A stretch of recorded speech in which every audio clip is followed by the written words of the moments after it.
Doctor ഇപ്പോൾ സമരം നടത്തിയ കോക്രോച്ച് ജനതാ പാർട്ടി CJP എന്ന് പറയുന്ന അത് പാർട്ടി എന്നൊക്കെ പറഞ്ഞ് ആക്ഷേപിക്കുന്നുണ്ട്.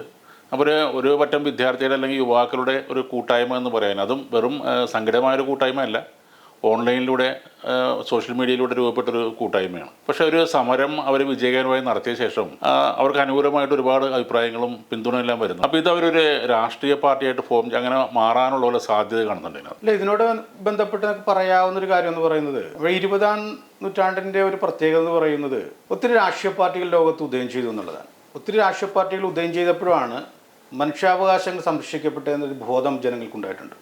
നമ്മൾ 21-ാം നൂറ്റാണ്ട് നിൽക്കുകയാണ്. 21-ാം നൂറ്റാണ്ട് നിൽക്കുമ്പോൾ നമ്മൾ അതുവരെ മഹത്തരമെന്ന് കരുതിയിരുന്ന പല പാർട്ടികളും അവരുടെ ആശയങ്ങളിൽ നിന്ന് വ്യതിചലിച്ചുകൊണ്ട് മുന്നോട്ട് പോയപ്പോൾ ലോകത്തുണ്ടാകുന്ന ഒരുമിക്ക ജനങ്ങളും രാഷ്ട്രീയ പാർട്ടികളുടെ വിശ്വാസം കുറഞ്ഞു. അത് ഇന്ത്യയിൽ മാത്രമല്ല, ലോകത്ത് പലയിടത്തുമുണ്ട്. ഇനി ഇന്ത്യയിലേക്ക് വന്നിട്ടുണ്ടെങ്കിൽ ഇതിൽ നിന്ന് വേറെ വ്യത്യസ്തമല്ല ഇന്ത്യയിലെ കാര്യങ്ങൾ എന്ന് പറയുന്നത്.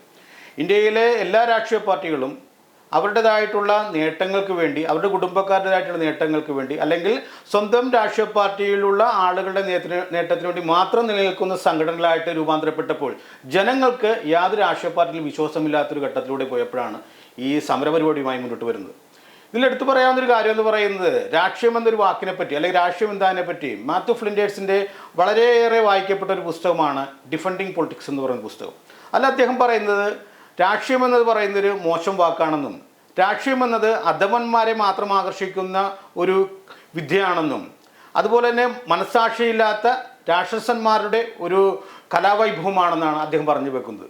വേണമെങ്കിൽ നമുക്കതൊരു ആരോപണമായിട്ട് പറയാം, പക്ഷേ നമുക്ക് ആരോപണമായിട്ട് തള്ളിക്കളയാൻ പറ്റില്ല. കാരണം നിലനിൽക്കുന്ന രാഷ്ട്രീയ വ്യവസ്ഥതകളെല്ലാം തന്നെ ഇത്തരം കാഴ്ചപ്പാടുകളെ കൂട്ടുപിടിച്ചുകൊണ്ട്, അല്ലെങ്കിൽ അതാണെന്നുള്ള രീതിയിൽ നമുക്ക് പറഞ്ഞു വെക്കാനുള്ള ഒത്തിരി അനുഭവങ്ങളുണ്ട്. കാരണം കേരളത്തിൽ വെച്ചാകട്ടെ, അല്ലെങ്കിൽ ഇന്ത്യയുടെ മറ്റു സംസ്ഥാനങ്ങളുണ്ടാകുന്ന രാഷ്ട്രീയ പാർട്ടികളാകട്ടെ, ആ രാഷ്ട്രീയ പാർട്ടികളെല്ലാം തന്നെ മൊത്തം ജനങ്ങളുടെ ക്ഷേമം ലാക്കാക്കിയുള്ള പ്രവർത്തനങ്ങളല്ല മുന്നോട്ട് വെക്കുന്നത്. അതുകൊണ്ട് തന്നെ രാഷ്ട്രീയ പാർട്ടികളുടെ വിശ്വാസം ജനങ്ങൾക്ക് നഷ്ടപ്പെട്ടു കഴിഞ്ഞു. ആ ഒരു ഘട്ടത്തിലാണ്, അതിനോടനുബന്ധിച്ചുള്ള ഒരു സാഹചര്യത്തിലാണ് ഇന്ത്യയിലെ ഭരിക്കുന്ന ഭരണകൂടത്തോട് ബന്ധപ്പെട്ട് വരുന്ന വിദ്യാഭ്യാസ മന്ത്രിയുടെ കാലഘട്ടത്തിൽ തന്നെ ഇത്തരം കുട്ടികൾ ആത്മഹത്യ ചെയ്യേണ്ടി വരുമ്പോൾ ഇവിടെ നിലനിൽക്കുന്ന രാഷ്ട്രീയ പാർട്ടികൾക്ക് ആർക്കും തന്നെ ആ ഒരു പ്രശ്നം ഉയർത്തിക്കൊണ്ടുവന്ന് BJP ഭരണകൂടത്തിനെതിരെ നിലനിൽക്കാൻ കഴിയുന്നൊരു ബോധം ജനങ്ങൾക്കുണ്ട്. കാരണം BJP സർക്കാർ അത് ചെയ്തെന്ന് പറയുമ്പോൾ നിലനിൽക്കുന്ന രാഷ്ട്രീയ പാർട്ടികൾ അവരുടെ ഭരണകാലത്തിലുടനീളം ഇതിന് സമാനമല്ലെങ്കിലും അതുപോലെയുള്ള കാര്യങ്ങൾ ചെയ്തിട്ടുണ്ട്. അവിടെയും അവരുടേതായിട്ടുള്ള രാഷ്ട്രീയ ലക്ഷ്യങ്ങൾക്ക് വേണ്ടിയാണ് അവർ നിലനിന്നിട്ടുള്ളത്.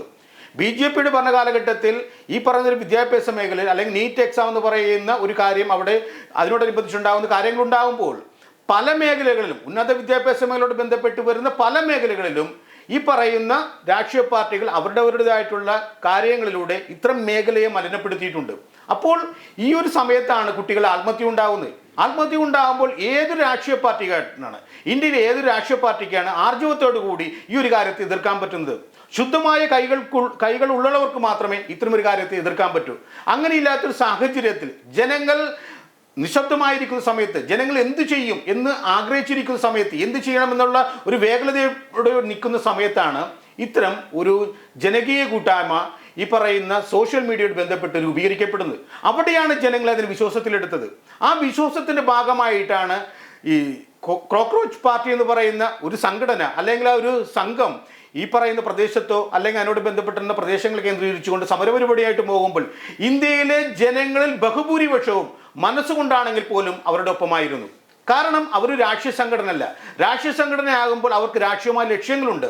രാഷ്ട്രീയ സംഘടന ആകാത്തത് കൊണ്ട് തന്നെ എല്ലാ ജനങ്ങളുടെയും അവരുടേതായിട്ടുള്ള ആശീർവാദമോ അല്ലെങ്കിൽ സഹകരണമോ അവർക്ക് ആർജിക്കാൻ പറ്റി. അതുകൊണ്ട് തന്നെയാണ് ജനങ്ങൾ ഒന്നടങ്കം ഈ ഒരു സമരത്തിൻ്റെ ഒപ്പമാണെന്ന് മനസ്സിലാക്കുമ്പോഴാണ് ഈ ഒരു സമരപരിപാടി വിജയിച്ചെന്നാണ് ഞാൻ വിശ്വസിക്കുന്നത്. അപ്പോൾ ആ സമരപരിപാടി വിജയിക്കുമ്പോൾ ഇന്ത്യയിൽ പ്രധാനപ്പെട്ട രാഷ്ട്രീയ പാർട്ടികൾ അതിൻ്റെ ഭാഗമാകുന്നുണ്ട്. എന്തുകൊണ്ട് ഇത്തരം രാഷ്ട്രീയ പാർട്ടികൾക്ക് ആദ്യം തന്നെ ഇത്തരമൊരു സമരപരിപാടിയുമായി മുന്നോട്ട് പോകാൻ പറ്റിയില്ല എന്നാണ് ചിന്തിക്കേണ്ടത്. അങ്ങനെ വരുമ്പോൾ ഇന്ന് നിലനിൽക്കുന്ന, അതായത് ഈ CJP എന്ന് പറയുന്ന സംഘത്തോട് ചേർന്ന് നിന്ന് പ്രവർത്തിക്കുന്ന ഇന്നത്തെ പ്രധാനപ്പെട്ട രാഷ്ട്രീയ പാർട്ടികൾ CJP എന്ന് പറയുന്ന ആ ഒരു സംഘത്തെ വിഴുങ്ങാനോ അല്ലെങ്കിൽ അവരോടൊപ്പം ചേർന്ന് നിൽക്കാനോ ആഗ്രഹിക്കുന്നുണ്ട്. അവരോട് ചേർന്ന് നിൽക്കുമ്പോഴോ അല്ലെങ്കിൽ അവരോടൊപ്പം നിലനിർത്താനോ ശ്രമിക്കുമ്പോൾ ഈ രാഷ്ട്രീയ പാർട്ടികൾ, അത് കോൺഗ്രസ് ആകട്ടെ, കമ്മ്യൂണിസ്റ്റ് പാർട്ടി ആകട്ടെ, അല്ലെങ്കിൽ മറ്റേത് രാഷ്ട്രീയ പാർട്ടി ആകട്ടെ, അവർ നിലനിർത്തിക്കൊണ്ടുപോകുന്ന അവരുടേതായിട്ടുള്ള മാനദണ്ഡങ്ങളുണ്ട്. ആ മാനദണ്ഡങ്ങൾ ജനങ്ങൾ അമ്പേ തള്ളിക്കളഞ്ഞ കാര്യങ്ങളാണ്. അപ്പോൾ CJPയുടെ രാഷ്ട്രീയ ഭാവി സ്വന്തമായിട്ട് അവർ പ്രസ്ഥാനമായിട്ട് നിലനിൽക്കുകയാണെങ്കിൽ, അല്ലെങ്കിൽ ഒരു രാഷ്ട്രീയ പാർട്ടിയായിട്ട് മാറുകയാണെങ്കിൽ, സ്വാഭാവികമായിട്ടും അവർക്ക് സ്വീകരിക്കാവുന്ന മാർഗങ്ങൾ എന്ന് പറയുന്നത്, അല്ലെങ്കിൽ അവർക്ക് മാതൃകയാക്കാവുന്ന കാര്യങ്ങൾ എന്ന് പറയുന്നത് ഇന്ത്യയിലെ ഈ രാഷ്ട്രീയ പ്രസ്ഥാനങ്ങൾ തന്നെയാണ്. അപ്പോൾ ഒരു രാഷ്ട്രീയ പ്രസ്ഥാനമായിട്ട് CJP മാറുകയാണെങ്കിൽ സ്വാഭാവികമായിട്ടും മറ്റു രാഷ്ട്രീയ പാർട്ടികളെ ജനങ്ങൾ എങ്ങനെയാണ് വിശ്വാസത്തിലെടുക്കുന്നത് അതിന് തുല്യമായ ഒരു പ്രസ്ഥാനമായിട്ട് ഇത് മാറാനുള്ള സാഹചര്യമുണ്ട്. കാരണം ജനങ്ങളുടെ ആശങ്കയെ ദൂരീകരിക്കാനുള്ള വലിയൊരു പ്രസ്ഥാനമായിട്ട്, യുവജന പ്രസ്ഥാനമായിട്ടാണ് CJP മാറിയിട്ടുള്ളത്. മറ്റു രാഷ്ട്രീയ പാർട്ടികളുടെ വിശ്വാസം നഷ്ടപ്പെട്ടത് കൊണ്ട് തന്നെയാണ് ആ ഒരു വിഭാഗത്തിനിടയിൽ ഇന്ത്യയിലെ ജനങ്ങൾ ഒന്നടങ്കം നിലനിന്നത്. ആ ഒരു വിഭാഗം ഒരു രാഷ്ട്രീയ പാർട്ടിയായിട്ട് മാറുമ്പോൾ ആ രാഷ്ട്രീയ പാർട്ടിയുടെ നേട്ടങ്ങളുണ്ട്, ആ രാഷ്ട്രീയ പാർട്ടിയുടേതായിട്ടുള്ള ആവശ്യങ്ങളുണ്ട്, അവരുടേതായിട്ടുള്ള മോഹങ്ങളുണ്ട്. ആ മോഹങ്ങൾ പൂർത്തീകരിക്കുന്ന വെറുമൊരു സംഘടനയായിട്ട് മാറുമെന്നുള്ളതിൻ്റെ ഏറ്റവും പ്രധാനപ്പെട്ട ഒരു ഉദാഹരണം എന്ന് പറയുന്നത് ഏറെ വാഴ്ത്തപ്പെട്ട ആം ആദ്മി പാർട്ടി തന്നെയാണ്. നമ്മൾ ഏറെ പ്രതീക്ഷയോടെയാണ് അതിനെ കണ്ടത്. അവസാനം ആ പാർട്ടി പോലും ഈ പറയുന്ന രീതിയിലുള്ള പല കാര്യങ്ങളുടെയും പുറകിൽ സഞ്ചരിക്കുക, അതുപോലെ തന്നെ ഹിന്ദുത്വവാദം പുലർത്തുന്ന പല കാര്യങ്ങളും പറഞ്ഞിട്ടുണ്ട്. നമുക്കറിയാം ഇന്ത്യയിലെ രൂപയിൽ അല്ലെങ്കിൽ ഇവിടുത്തെ കറൻസിയിൽ ഈ ഹിന്ദു ദൈവങ്ങളുടെ രൂപങ്ങൾ പോലും അച്ചടിക്കണമെന്ന് പറയുന്ന ഒരു വിഭാഗമായിട്ട് അവർ മാറുമ്പോൾ ആ രാഷ്ട്രീയ പാർട്ടി പോലും പിൻകാലത്ത് നിലനിൽക്കുന്ന അല്ലെങ്കിൽ ബഹുജനങ്ങളുടെ ഏറ്റവും കൂടുതൽ ആശീർവാദമോ അല്ലെങ്കിൽ സഹായമോ അല്ലെങ്കിൽ പിന്തുണയുള്ള BJPക്ക് അനുകൂലമായ ഒരു നിലപാടുമായിട്ടാണ് നിലനിന്നത്. അതുകൊണ്ട് തന്നെ അത്തരം രാഷ്ട്രീയ പാർട്ടികളുടെ വിശ്വാസം ജനങ്ങൾ നഷ്ടപ്പെട്ടു. അപ്പോൾ രാഷ്ട്രീയ പാർട്ടികളുടെ രൂപത്തിലേക്ക് CJP മാറുകയാണെങ്കിൽ, അല്ലെങ്കിൽ രാഷ്ട്രീയ പാർട്ടികളുടെ ഒപ്പം അവർ സഞ്ചരിക്കാൻ തുടങ്ങുകയാണെങ്കിൽ, സ്വാഭാവികമായിട്ടും ഒരു സംഘചേരലിൽ അല്ലെങ്കിൽ കൂട്ടുചേരലിൻ്റെ ഭാഗമായിട്ട് രാഷ്ട്രീയ പാർട്ടികളുടേതായിട്ടുള്ള പല കാര്യങ്ങളും ഇവർ അനുവർത്തിക്കേണ്ടതായി വരും.